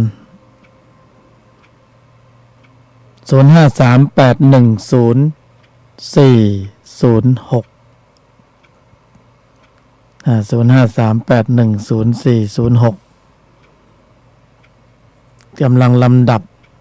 ความรู้สึกตนทั้งหลายอยู่ในกรอบของธุลธรรมตอนนี้กำลังเพิ่มข้อมูลของจิตที่ประกอบด้วยกุศลเป็นอันมากได้เจริญเกิดขึ้นในใจพวกเราอันนี้เพิ่มชั้นตนเพิ่มพละอันได้แก่กำลังของศรัทธาความเพียรสติสมาธิปัญญาให้บริบูรณ์สมบูรณ์มากขึ้นชั่วโมงนี้กายวาจาใจขณะนี้สงบระงับลำดับพิจารณาตามด้วยเหตุผลภูมิปัญญาจิตที่ประกอบด้วยกุศลปรากฏเกิดขึ้นในใจของตนทั้งหลายแน่นอนเพราะเราไม่ได้พาให้ใครไปนินทาใครกุศลเกิดเชิญเก็บเกี่ยวไปอย่างนี้แหละวันละนิดวันละหน่อยทีละชั่วโมง2 ชั่วโมงเชิญครับสวัสดีค่ะอาจารย์สวัสดีครับก็เสียงนี้ก็ชัดดีไหมครับ ชัดเจน ครับ ก็ได้ความรู้มากหลากหลายจากอาจารย์นะคะ ก็เป็นการปลุกให้ตื่นอยู่เสมอ เราจะหลับเพราะอาจารย์ก็มาปลุกให้ตื่น ครับ ค่ะให้และการยกนาคำนี้นะไปตลอดกาลนะคะ ครับ ขอสนับสนุนด้วยคนไงจะหลับไม่ตื่น มันก็จะตื่นไป อ๋อ ก็เหตุผลของอาจารย์นี่ก็ดีพูดก็เป็นระยะค่ะเราจะเข้าใจได้ พอฟังได้เนาะ ค่ะฟังได้ ครับ ถ้ารู้สึกว่ามีช่องว่างที่เราจะซับซ้อนไปได้ ครับ ถ้าแล้วก็ไม่เร็วเกินไป อ๋อ ถ้าให้กำลังใจอย่างนี้ให้กำลังใจต่อไปเสมอนะคะ นโมทนา ค่ะ จดบันทึกอะไรได้บ้างแล้วเนี่ย ชอดไป จด ต้นไม้มายาลาบ อ๋อมายา ต้น ลาภ ไม้พิษ อ๋อต้นไม้พิษ ที่มันขึ้นมันก็ลกต้นอกุศลก็แพ้ไป มันก็มีสิทธิ์จะขึ้นอยู่ในใจนี้เนาะ ค่ะ เดี๋ยวมันขึ้นมาก่อนมัน ค่ะ จดต้นไม้ได้หลายต้นเลยเนาะแล้วมีอย่างอื่นอีกไหมที่บันทึกได้ เล่าสู่ให้ฟังหน่อย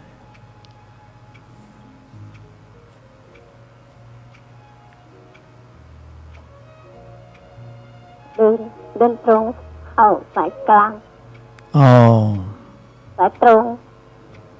เอาสายตรงไม่อ้อม ไม่อ้อมค้อมท่านก็ไม่อ้อมค้อมท่านก็พูดตรงตรงๆเราก็จะปฏิบัติอย่างตรงตรงๆค่ะ ก็ต้องไปปรุงเองกินเอง สัมผัสรสชาติเอง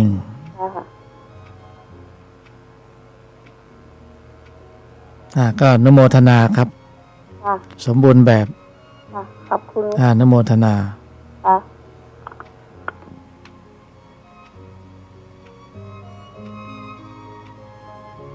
ปรุงเองให้สัมผัสรู้แจ้งใจตน ใจของเรา ไม่มีใครรู้มากไปกว่าใจเรา ถ้าตนตื่นมากก็รู้สึกตัวมาก รู้สึกเห็นตัวมันเยอะ ครับเชิญ กับนมัสการและสวัสดีครับอาจารย์ครับ ครับ พอดีจะสอบถามว่าถ้าเกิดเอาซะเบ้าคือแบบฟังธรรมะแล้วช่วงเวลานอนนี่จะได้บาปอะครับ แล้วทำไมเราคิดว่ามันจะได้บาปล่ะ เพราะว่านอนฟังธรรมะอย่างเงี้ยครับ นอนฟังนี่นะมันจะได้บาปขณะฟังแล้วจิตเป็นสุขไหมนะความรู้สึกของเรามันจะบอกได้ ครับ ว่ามันได้บาปหรือได้บุญ มันแล้วแต่อิริยาบถมันก็หลากหลายเนาะ ครับ งั้นค้างคาวมันนอนเอาหัวลงมันไม่ยิ่งบาปกว่าเราเหรอ อ๋อ มันอยู่ที่จิตอยู่ที่ใจของเราในการปรุง ครับผม ไม่บาปหรอก ครับ แต่ความรู้สึกของเราเนี่ย มันอาจจะผูกยึดอยู่ในร่องรอยบางอย่าง ได้เหตุผลภูมิปัญญามากขึ้น ครับ ธรรมะไม่มีรูปแบบไม่มีร่องรอย เป็นจอมยุทธไม่มีร่องรอย ครับ ไม่มีแบบฉบับแล้ว ครับผม แต่ในระหว่างนี้เราต้องคงรูปแบบสีสันพอถึงจุดหนึ่งมันไม่มีอะไรให้ยึดมั่น ครับ ถ้าเรารู้ควรว่าเนี่ยปรุงแล้วเป็นกุศลใจเราสบาย อ๋อ นะครับ ผม จะนอนตีลังกาฟังธรรมก็ได้ ครับอ่า แต่ถ้าอยู่ในอิริยาบถสมาธิแล้วนั่งมันได้หลายชั้น อ๋อ ตั้งกายตรงขันติอดทนมันก็ตั้งมั่นดี ครับ ก็โทรมาเป็นกำลังใจนะครับ ครับ ครับอนุโมทนาเลยนะครับผม อนุโมทนา ครับสวัสดีครับ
810406 053810406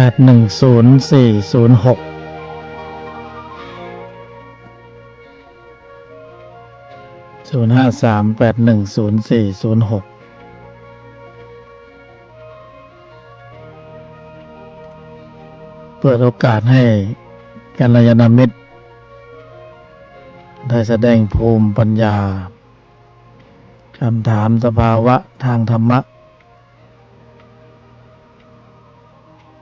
ระบายความรู้สึกทุกข์ๆออกมาบ้างก็ได้จะได้เซ็นรับรองว่าทุกข์นั้นมีจริง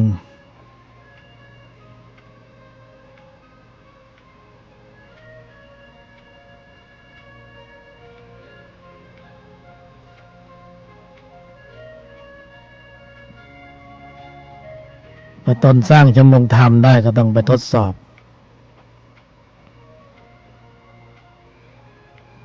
ภูมิดูว่าถูกโดดไปเป็นสาวกหรือเปล่าเนี่ยฟังธุรธรรมเยอะๆไม่ได้ระวังจะถูกล้างสมองแล้วเนี่ย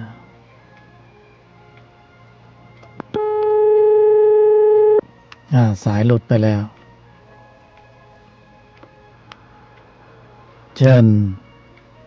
นมัสการท่านอาจารย์เจ้าอันตอนไม่ข้ามได้นะเวลาเจ้าสวดมนต์เนี่ยมันก็ ครับอยู่ห่างเครื่องรับ ตอนค่ำๆเจ้าชอบสวดมนต์เนี่ยอาจารย์ถ้าเวลาสวดมนต์เจ้าก็ได้ที่บ้านซ่อมรถเนาะเจ้าก็ได้จุดธูปจุดเทียนหน้าพระหรือว่าอย่างที่หิ้งของครูบาเจ้าจะไม่ผลในอย่างก็จะ ก็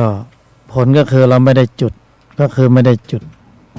ไม่หมายถึงว่าการรับรู้อ่ะจ้ะอย่างเจ้าอธิษฐานสวดมนต์ไปแล้วเจ้าจะต้องอธิษฐานในอย่างนั่งทำสมาธิแผ่บุญกุศลถึงเจ้ากลับในเบรหรือพ่อที่เสียไปลูกที่เสียไปแผ่บุญกุศลให้แม่ที่ยังอยู่อย่าจะญาติมิตรสหายอย่างเงี้ยจะทำตัวเองตัวเอง ถ้าเราทำให้ครบองค์ประกอบมันก็เป็นความสมบูรณ์เพราะว่าทุกอย่างเป็นอุบายวิธีแล้วก็บอกมีอย่างนี้เนาะเจ้ามันอยู่ที่จิตมันก็เจ้าแน่นอนโดยพื้นฐานเพราะว่าเราใช้จิตใช้ใจเป็นผู้ขับเคลื่อนบางทีมันหาไม่ได้จริงๆมันก็ต้องถ้ามีก็ถือว่าเป็นส่วนช่วยในการทำให้เกิดการปรุงคือปรุงแล้วมันก็ทำให้เกิดกำลังความมั่นใจความแนบแน่นก็ทำให้กุศลสมบูรณ์มากขึ้นแต่ทั้งนี้ทั้งนั้นเนี่ยถ้าปรุงเหตุแล้วเนี่ยเป็นความเจริญได้มาซึ่งกำลังของจิตที่ประกอบด้วยกุศลมากน้อยก็ถือว่าได้ปรุงแล้วตามการนะแต่ถ้าเรามีโอกาสเราสร้างความสมบูรณ์ได้เราก็ควรแต่ถ้ามันไม่พร้อมเราก็ไม่ต้องไปวิตกว่าบุญมันจะพร่องหรือจะอะไรเจตนาเราสมบูรณ์เลยเจ้านี่ซ่อมรถแต่นอกจากที่อยู่ประห้าเนี่ยเจ้าเคยขึ้นไปกราบนมัสการท่านที่วัดไฟหินมันจัดเจ้าแต่อู้ถึงว่าบางทีเนาะเก็บรถอะไรอย่างไว้ตรงสถานที่ตรงในบ้านมาอย่างพร้อมเต็มหม้อเด็ดเจ้าก็เลยแล้วเจ้าจะจุดธูปได้ก็หาตัวธูปเทียนอะไรอย่างมันโดนมันตกช่วงระหว่างที่เราสวดมนต์ไอ้อย่างเจ้าก็เลยก็แบบนั้นดีกว่าแต่ที่บ้านเจ้าเนี่ยมันจะอัตคัดการที่นั่งสวดมนต์ภาวนาอย่างน้อยเนาะแต่อยู่ที่จิตของเราเนาะเพราะว่าเราอยากจะสวดอยากจะทำปารมีหรือว่าทำอันนี้ส่งตรงนี้เจ้าก็เลยต้องเอาเสื่อเอาศาสตร์มาปูนั่งผ้าเหมาะอยู่ก็ตั้งจิตตั้งใจนั่งสวดจะนั่งอัปคัดอย่างไรก็อยู่ที่จิตที่ใจเจ้าจะคือแค่เนี้ยก็ไม่จำเพาะแค่เวลาที่เราพร้อมนอกเวลาที่เราพร้อมนอกเวลาปกติเราอยู่ในงานเนี่ยเราก็ลำดับมนต์ในภายในภาวนาเข้าไปไม่จำเป็นว่าจะต้องถึงเวลานั้นก็มันไม่ใช่เป็นมันไม่ใช่เป็นผลที่ว่าเสียหายอย่างนี้เนาะ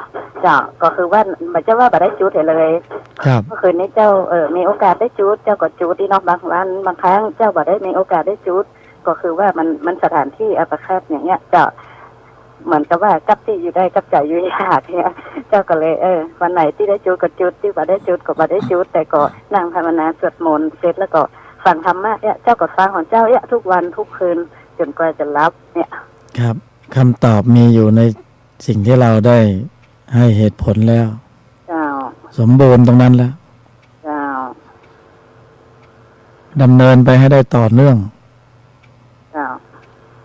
เพราะว่าตนทำตนก็ปรากฏเจ้าใจก็เก็บข้อมูลอย่างเดียวเจ้าอันก็ขออนุโมทนาแค่นี้นะเจ้าเพราะว่าขอด้วยความยินดี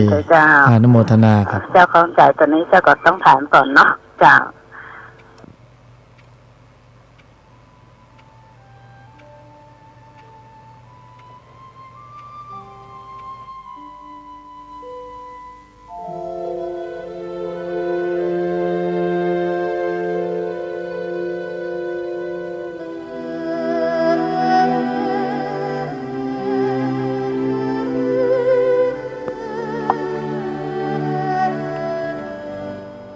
เชิญครับกราบนมัสการพระอาจารย์ด้วยค่ะเชิญครับเชิญครับเชิญพูดได้เลยครับค่ะพระอาจารย์เจ้าคะพอเวลาเราปฏิบัติธรรมมากขึ้นอย่างเงี้ยค่ะแต่ว่าเรายังต้องทำงานในหน้าที่ชีวิตประจำวันอยู่ปฏิบัติไปได้สักพักหนึ่งอะค่ะจะรู้สึกตัวเองเหมือนกับว่ามันเหมือนเห็นสัจธรรมแต่ก็ไม่ถึงขนาดนั้นนะคะแต่ก็แปลกเนาะเวลาเราจะหิวก็ต้องทานทุกอย่างเหมือนกับมันเป็นวัฏจักรที่ไม่จริงนะเจ้าค่ะก็เลยใจอยากไปวัดมากขึ้นแต่โดยหน้าที่ซึ่งเรายังต้องมีภาระรับผิดชอบอยู่อะค่ะก็ยังต้องดำเนินไปน่าเห็นใจเหมือนกับอยู่ยากขึ้นในท่ามกลางผู้คนนะเจ้าค่ะพระอาจารย์จะมีวิธีแก้ยังไงที่ใจเราบ้างนะเจ้าค่ะคือในชั้นพื้นฐานเนี่ยกายเรานี่ก็มีส่วนในการฟอกเขาเรียกฟอกพรหมวิหารเหตุปัจจัยต่างๆต้องกินต้องถ่ายต้องหมุนเวียนก็ทำให้เราเกิดทุละเกิดภาระแต่ทีนี้ภูมิภายในของเราก็มีชั้นตนที่จะต้องขึ้นชั้นขึ้นภูมิในระหว่างนี้สัญญาต่างๆที่มันอยู่ในชั้นตัวเนี่ยมันก็มีแรงดึงดูดเพราะจะต้องผลักลดภาระไปสู่ทุละเนี่ยระหว่างนี้มันเป็นหัวเลี้ยวหัวต่อมันก็ดูเหมือนมีอุปสรรคมีความยากขึ้นจะเป็นเรื่องปกติเราจะผ่านพ้นได้ยังไงเจ้าคะเราต้องสร้างชั่วโมงธรรมให้มีน้ำหนักมากขึ้นไปเรื่อยๆเพราะสัญญาที่มันผูกโยงเนี่ยมันไม่ใช่หักใช่ล้างกันได้โดยความรู้สึกอยากหักอยากล้างต้องมีสิ่งที่ละเอียดกว่าเหนือกว่ามีเหตุผลที่มากกว่าชั้นทุกชั้นเขาก็มีเหตุมีผลของชั้นนั้นๆเราไปคุยกับเด็กอนุบาลมันก็มีเหตุผลแบบอนุบาลบางทีเราเถียงสู้เด็กไม่ได้เพราะว่าชั้นตรงนั้นเขามีเหตุผลตรงนั้นแต่ความที่ว่าอนุบาลหนึ่งมันต้องขึ้นอนุบาลสองเขาก็ขึ้นไปมีเหตุผลอีกแบบหนึ่งก็ต้องขึ้นไปอนุบาลสามปหนึ่งปสองปสามปสี่ไล่ชั้นไปชั้นที่เราอยู่เนี่ยมันชั้นของวัฏจักรเหตุผลสัญญาในร่องรอยต่างๆมันก็เยอะแต่ชั้นไหนที่มันปลอดภัยที่สุดเราก็จะไปอยู่ชั้นนั้นชั้นล่างชั้นหนึ่งชั้นสองสึนามิมามันยังโดนอยู่เราก็จะขึ้นไปชั้นสี่ชั้นห้าที่มันปลอดภัยที่สุดเพราะสึนามิมันมาไม่ถึงเราก็จะต้องตะเกียกตะกายดันตนเองขึ้นไปก็ต้องออกแรงนะทุกคนก็อยากจะขึ้นชั้นเพราะนั้นทุกชั้นมันก็ต้องมีเหตุผลระหว่างนี้มันก็ต้องดูไปแต่เราต้องหยุดเราก็ไม่อาจจะหยุดเดินที่จะลำดับตนเองไปสู่ชั้นที่ละเอียดเพราะวันนี้เราเริ่มมองเห็นแล้ว เราก็ต้องออกแรงก็ต้องใช้พละดั้งเดิมเรามันยังอยู่ในชั้นภูมิเก่ามันยังไม่แข็งแกร่งพอที่จะผลักตนเองได้เราก็ต้องฝึกพละขึ้นมาสร้างพละขึ้นมาเราจะสร้างพละให้แข็งแรงมากขึ้นเราก็ทานศีลภาวนาเพิ่มพละเพิ่มชั้นตนก็คือเพิ่มชั่วโมงธรรมเพราะนั้นก็ต้องเพียรต่อไปจนกว่าเราขึ้นไปถึงชั้น2ชั้น3เราถึงจะมองเห็นว่าชั้น1เราเคยอยู่มันเป็นอย่างนั้นเราขึ้นไปสู่ชั้นที่สูงขึ้นเราก็ย่อมมองเห็นชั้นล่างๆมากขึ้นตามลำดับอย่างนั้นช่วงที่เราเวลาทำงานอยู่ในชีวิตหน้าที่ปกติประจำวันเราก็พยายามฝึกปฏิบัติจิตให้กลับมาระลึกรู้ตลอดแน่นอนเป็นสิ่งที่ควรและต้องคือมนุษย์ทั่วไปเขามองชั้นโลกว่าต้องท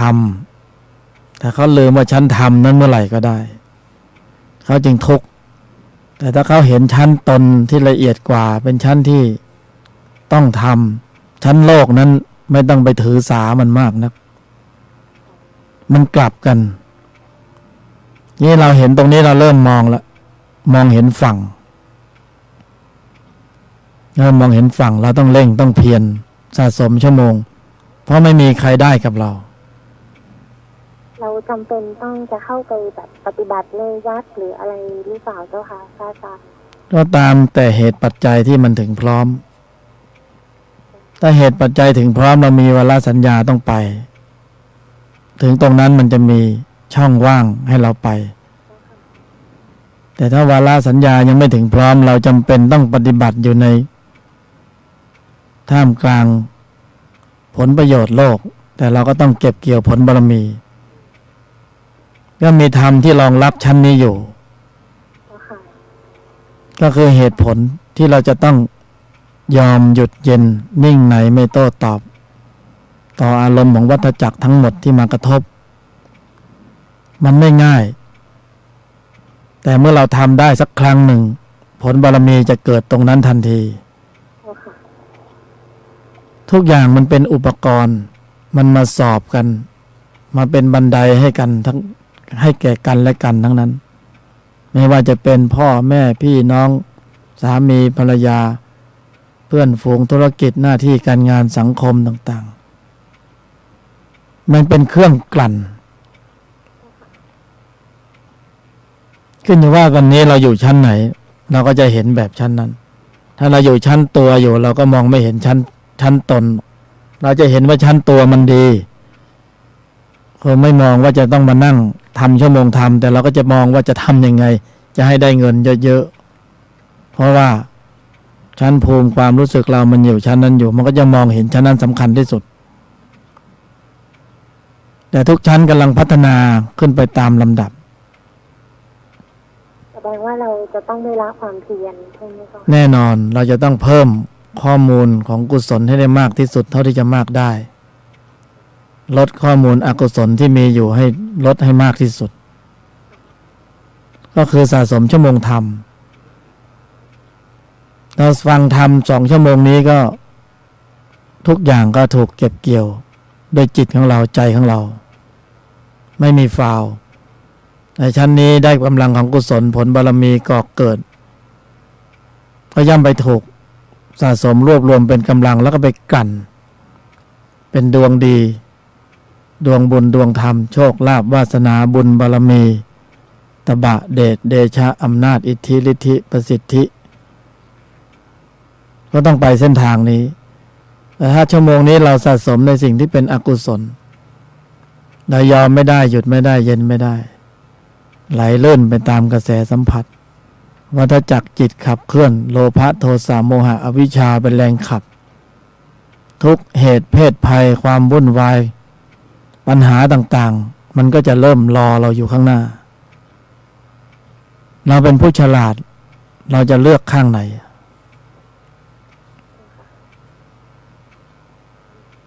เพราะว่าทุกช็อตเนี่ยมันจะต้องถูกเก็บเกี่ยวข้อมูลหมดถ้าเราตื่นแล้วเราก็ควรที่จะเห็นว่าอะไรควรเน้นให้มากกว่า กัสลงไป อาจารย์เจ้าคะอันนี้สถานีที่วัดไหนคะเผอิญว่าโยมเปิดมาแล้วก็ได้ยินโดยบังเอิญเจ้าค่ะ ก็สถานีนี้ออกอากาศที่วัดฝายหิน เราก็สามารถที่จะมาขอซีดี MP3 ไปฟัง สถานีถ่ายทอดที่ FM 104.5 แล้วก็เชื่อมสัญญาณไปที่ 96 FM บนพระธาตุดอยสุเทพก็ยิงสัญญาณออกไปไกลหน่อย พระอาจารย์อยู่วัดพระธาตุดอยสุเทพเหรอเจ้าคะ ตอนนี้องค์ผู้บรรยายอยู่วัดฝายหิน บรรยายอยู่ในขณะนี้ที่วัดฝายหิน เจ้าค่ะกราบนมัสการชุดคำพีร์และผมทำความสอนที่พระอาจารย์เมตตาเจ้าค่ะ ก็อนุโมทนาครับเพียรต่อไป แล้วเราก็จะเห็นความสมบูรณ์ความไม่ธรรมดา ค่ะ ตนเป็นที่พึ่งแห่งตน เราต้องฝึกตนขึ้นมาให้มีกำลังเหนือตัว เพราะเราปล่อยให้ตัวมันมีกำลังโลดแล่นบนเวทีใจมากไปแล้วอายุสังขารเรามันมากขึ้น เราจะไม่มีเวลาเหลือพอที่จะกลับลำเราจะไม่มีเวลาเหลือพอที่จะกลับลำเพราะมันล้ำเส้นของอกุศลไปมากพอเพราะในขณะนี้เรายังมีโอกาสกลับลำแล้วเบี่ยงเส้นทางเข้าสู่ร่องรอยของธรรมเพราะว่าอากุศลมันชี้นำเนี่ยเบื้องหน้าคือนรกเปรตอสุรกายมันรอเราอยู่แล้วเรากลับลำซะตอนนี้ใช่เราต้องฝืนทนแน่ละเราต้องเจ็บปวดแน่แต่ทนแล้วมันพ้นไปถ้าเรายังตามไปนะทนเหมือนกันแต่ทนแล้วมันไม่พ้นแล้วเวลาเราทุกข์เราก็ทุกข์ของเราเองใครก็ช่วยเราไม่ได้คนที่รักเราที่สุดก็ไม่มาแบ่งทุกข์จากเราไปถึงเขาปรารถนาจะแบ่งก็แบ่งไม่ได้เราต้องรับเต็มแต่ถ้าเราฝึกตนให้แข็งแกร่งพ้นแล้วคนที่เรารักก็จะได้อานิสงส์เพราะเราจะไปช่วยเขาเหมือนที่พระพุทธองค์นะช่วยเราระหว่างที่พระพุทธองค์บำเพ็ญอยู่พระองค์ทุกข์ขนาดไหนแต่เพื่อพวกเราพระพุทธองค์ก็ทนได้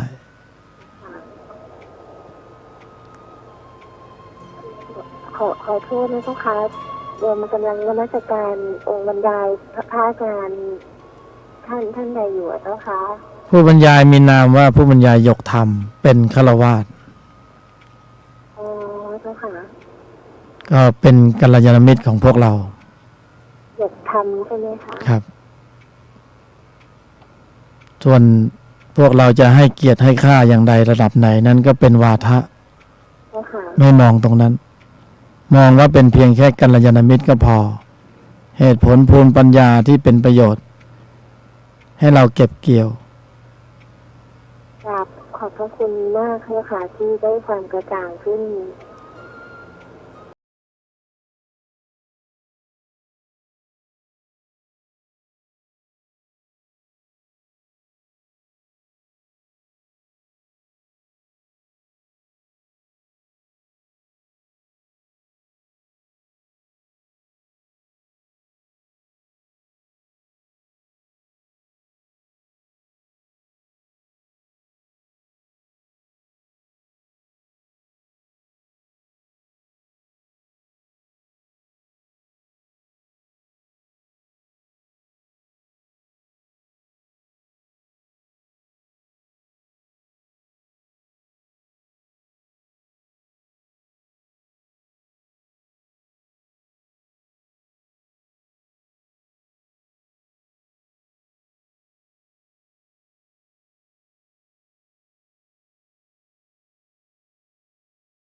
ไม่ได้จุดละ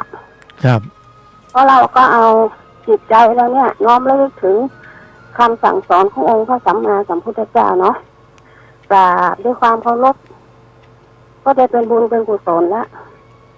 ไม่ต้องจุดอะค่ะและอันตรายด้วยเวลาเราจุดธูปเทียนบางทีภาระหน้าที่เยอะลืมไปเนี่ยก็อันตราย เดี๋ยวก็เกิดปืนไฟไหม้ขึ้นมาอีกยุ่งยาก ครับเป็นข้อชี้แนะ เป็นความห่วงใยถึงสุขภาพด้วยเนาะ ค่ะ ไม่รู้ว่าเขาผสมอะไรลงไปในทูบบ้าง นั่นสิเขาเดี๋ยวนี้ส่วนมากจะไม่นิยมจุดแต่บางท่านอาจจะไม่ทราบเรื่องนี้ ครับ เพราะว่า ขยายความด้วย ก็เลยขอเรียนบอกให้ท่านคุณเมื่อกี้ว่าเข้าใจว่าไม่ต้องจุดก็ได้ไม่เป็นไรหรอก ครั มัน บ อันตรายมากเลยเจ้าฝ่ายหญิงจุฬาภรณ์ก็ว่า อ๋อครับ ค่ะควันทูบเนี่ย ครับควันทูบร้ายกว่าควันบุหรี่ ร้ายกว่าควันบุหรี่แล้วก็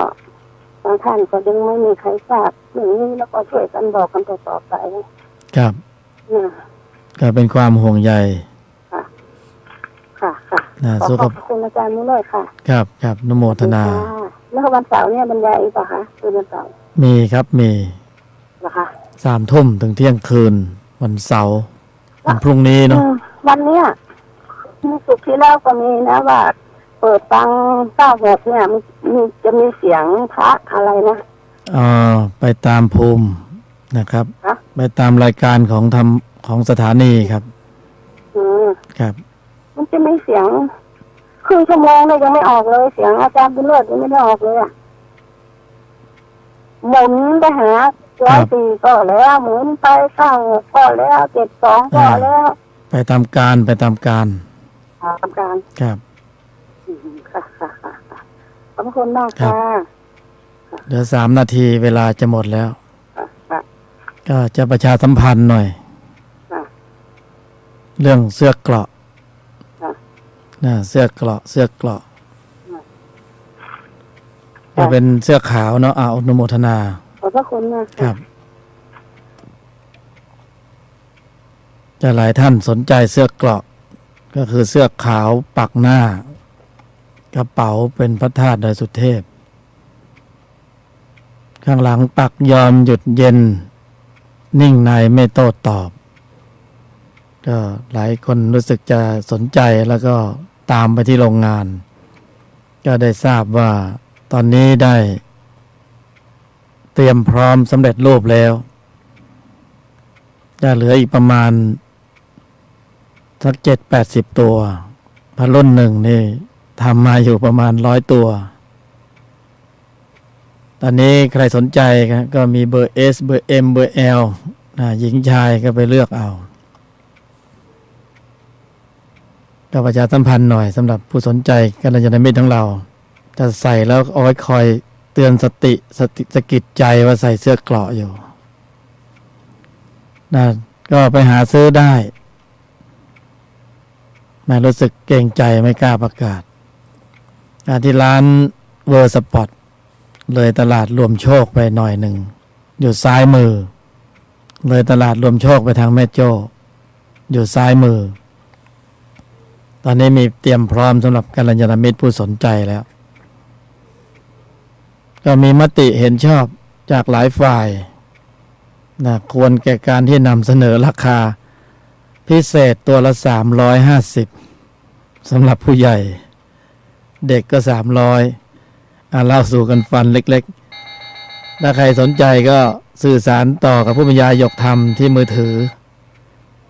084-324-1744วันนี้ขอนำรายการอำลาท่านผู้ฟังรัตนะมหันทโยสุขโสรัตนะหันตละสาธุตัง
สบายฝึกจิตภายใน